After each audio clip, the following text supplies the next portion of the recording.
The game never stops, and neither do we. Welcome to the SDH Network. We're always around the corner from everywhere. This is Morning Espresso, and it's brought to you by Oglethorpe University, Atlanta's premier undergraduate learning experience and soccer powerhouse. I'm Jason Longshore. Thanks, as always, for starting your day with us here on the Espresso. We got a packed show. It really stretches the world of the game. Africa crowns a new champion this weekend. Oceania launches something entirely new. And the NWSL sets its course for 2026. Here at home, obviously, we're watching the preseason puzzle come together for Atlanta United and digging into that. But let's get into today's Morning Espresso. And we'll go to Africa to start things off. It is the AFCON final on Sunday. Morocco and Senegal at 2 p.m. Eastern time. You can watch on BN Sports. Really looking forward to this one. It's the final that Africa deserves. Top two teams on the continent, Morocco and Senegal. They meet in Rabat. Morocco the hosts. For once, the chaos of AFCON that, this tournament is known for surprising us. It actually had the rankings hold this time around. The favorites delivered. The two best teams get to the final, and they will meet on the field. Senegal, they punched their ticket with a 1-0 win over Egypt. It was disciplined. Sadio Mane with the late goal. Another huge moment for him in a career that's been full of them. For the Lions, it is their third final in 4 tournaments. They carry themselves like a team that knows exactly what is needed here at this stage.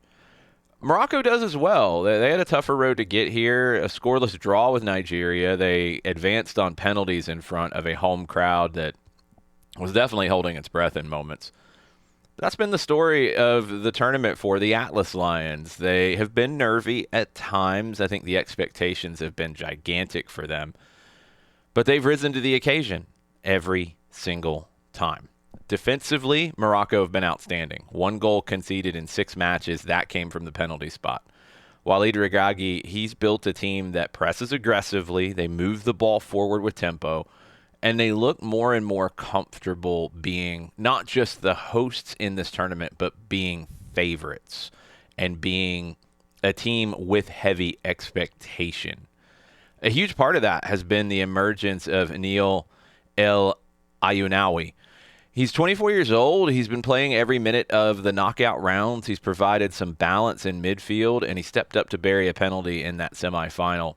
He's already being called one of the revelations of the tournament across Europe, and in Morocco, he looks like that next big pillar in this generation. Senegal, they come in confident because they've been here before, but they've got some complications as well. Captain Kalidou Koulibaly and midfielder Habib Diarra, they're both suspended due to yellow card accumulation. That forces Pape Thiaw into some difficult decisions going into the final. Still, what Senegal showed against Egypt was some maturity tactically. Idrissa Gana Gueye, he controlled the midfield. Nicholas Jackson, he stretched the back line for Egypt. And then Mane delivered when it mattered most. This has been a huge tournament on the field for Africa, but it's also been a huge moment off the field. They flexed their muscles globally a little bit. The CAF is reporting record commercial growth, new markets in Asia and Europe, and the launch of AFCON in the esports space. This isn't just a continental tournament anymore. It's a global sports property now. So Sunday, it's about more than just the trophy. It's about Africa presenting its very best on a stage that just keeps getting bigger and bigger and bigger. Now, while Africa crowns a champion, Oceania, they start something entirely new this weekend.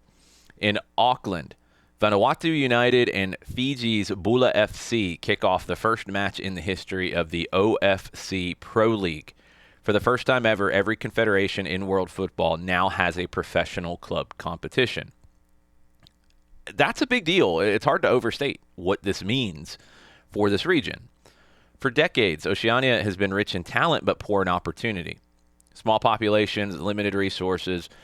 It's pretty much impossible for most countries in the region to sustain fully professional leagues. Players had to leave or stagnate. Development pathways were really narrow. Exposure to talent was really rare. This league will change that. 8 clubs from 7 different countries will play across the region over the next 3 months. The competition not only crowns a champion, it determines who represents Oceania at the 2029 FIFA Club World Cup. That alone changes the financial and sporting landscape for everyone involved. On SDH AM this week, we heard from Terry McFlynn, the director of football at Auckland FC, about what it means to build something from the ground up in a region that has waited a long time for this moment.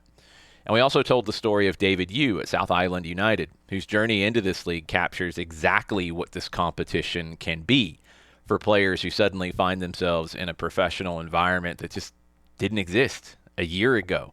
Go check out those features at soccerdownhere.net. You can listen to those interviews.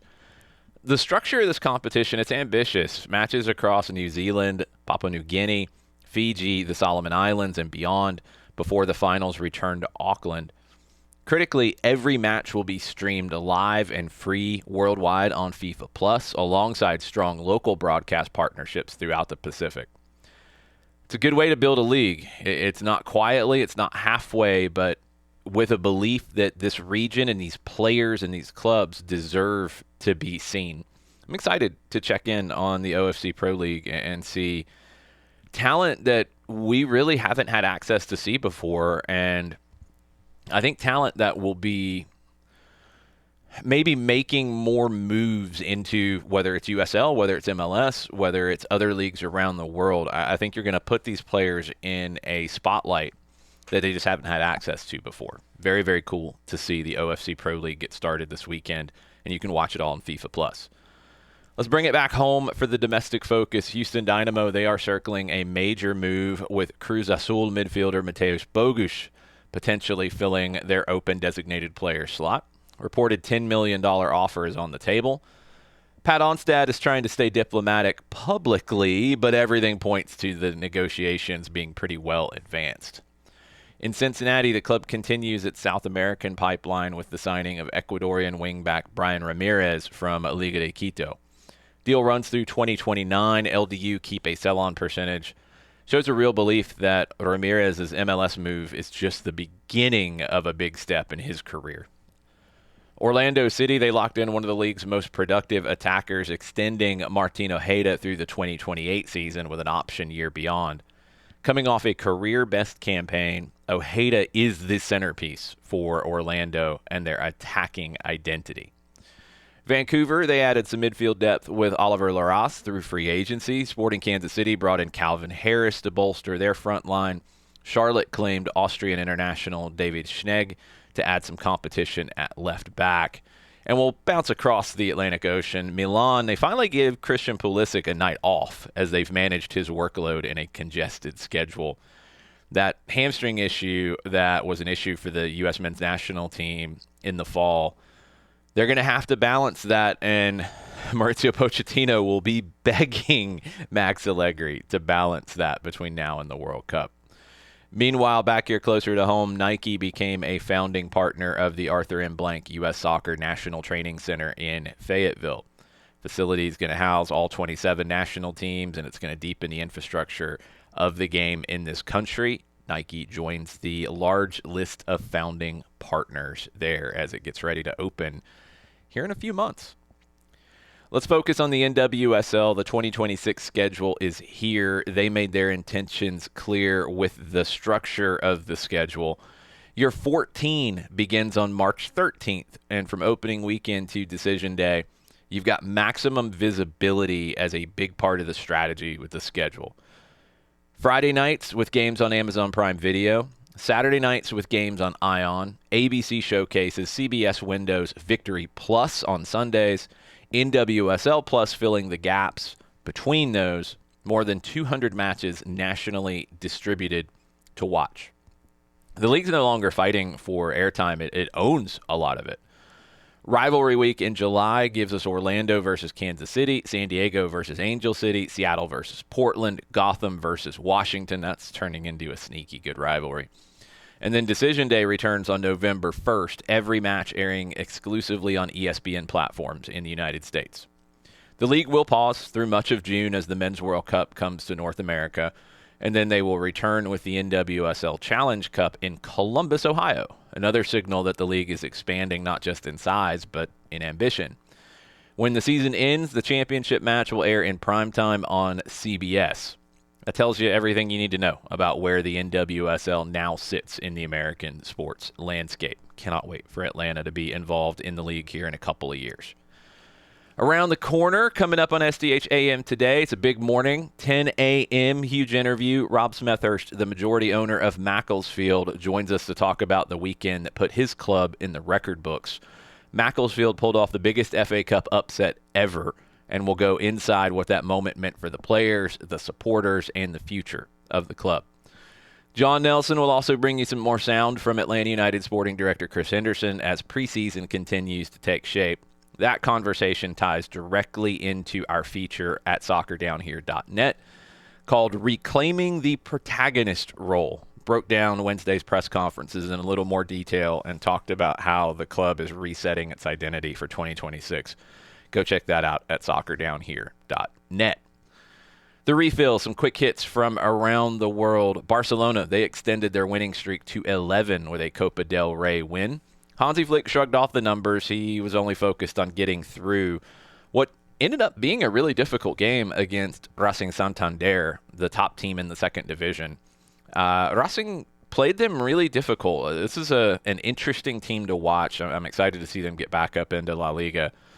But Barcelona got it done. It nearly was leveled late before Barcelona extended it to a 2-0 win. Real Madrid, we know they've moved on from Xabi Alonso. We know that they lost in the Copa del Rey. But there is news that Vinicius Jr.'s contract talks may reopen with Alonso gone. I don't know if that's a good thing or not. That's just me. I have more questions about if he is a guy to build around at this point. And I don't know if you can build around him and Kylian Mbappe together. I don't know if that works. Mexico, they called in Richie Ledesma and Brian Gutierrez for January friendlies. The dual national tug-of-war on those two continues. These are two players who I think would be great for Mexico, and it looks like their time with the U.S. men's national team is going to be over. Daniel Malin, he heads to Roma. Manchester City looking at a move for Mark Gahey. It looks like they're going to extend an offer to Crystal Palace, maybe jumping ahead of Liverpool, who nearly got Gahey on the last day of the window in August. But it looks like City, and desperation with all their injuries, might end up winning out. Jamal Musiala, who we saw injured here at Mercedes-Benz Stadium in the Club World Cup, he is getting closer to a long-awaited return for Bayern. Thiago Almada, he's still in a really unclear situation at Atleti. He's been kind of a super sub for Diego Simeone, and he wants more playing time to cement his spot ahead of the World Cup in the summer with Argentina. There's been talk about moves to Brazil, back to Brazil for him. There's been talk about Premier League clubs being interested, but nothing's moving yet. It's got to be pretty uncertain for Almada and what's going to happen with him. The Women's African Cup of Nations, the draw tournament's going to be in March in Morocco, World Cup qualification on the line. Excited to see that. And as we get into a year, we're talking about the Men's World Cup, obviously a lot this year. But the Women's World Cup is in 2027, and a lot of the qualification is going to take place this year. So excited to see these different regions and who emerges to get to the World Cup in Brazil next year. Luis Enrique made some news. He floated the idea, when he was asked about it, he didn't shoot it down, the idea of basically penalty boxes, sin bins in soccer. You're at a point now with VAR and the offside arguments and discussions, and you've got people questioning if Arsene Wenger understands the game. Of course he does. You've got people getting really bent out of shape about conversations about, do we update the offside law? Do we add something like sin bins, which works in hockey and rugby and other sports? It is okay to evolve. There was a lot of pushback about VAR just because it was new and different. It is okay to evolve. We have more technology. We have more ways of looking at things than ever before. It's okay. It doesn't mean you have to evolve. You don't just make changes to make changes. But it is okay to explore ideas to make things better. It's okay.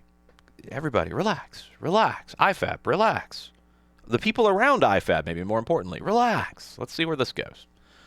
So, from Rabat to Auckland, from the NWSL planning for 26 to preseason conversations here in Atlanta, this is a big weekend, and it's a moment where the game reminds us how wide and really how connected it is. I mean, this weekend, I'm going to watch games from Oceania. I'm going to watch games from AFCON. And I'm going to watch games here locally in Atlanta. It's very, very cool that we get these opportunities. We're lucky. Man, we're really lucky. Again, that's evolution for you right there, because I remember times where you couldn't watch a game, period, if you wanted to. Africa will crown a champion this weekend. Oceania launches something entirely new. North America keeps building towards the summer that's going to redefine everything in 2026. However you're taking it in, whether it's on the couch, whether it's at a field, whether it's watching your kids, whether it's at a stadium, or with us on SDHAM. Enjoy every minute of it. Have a great soccer weekend. I'll be back on Monday with another edition of the Morning Espresso, presented by our friends at Oglethorpe University.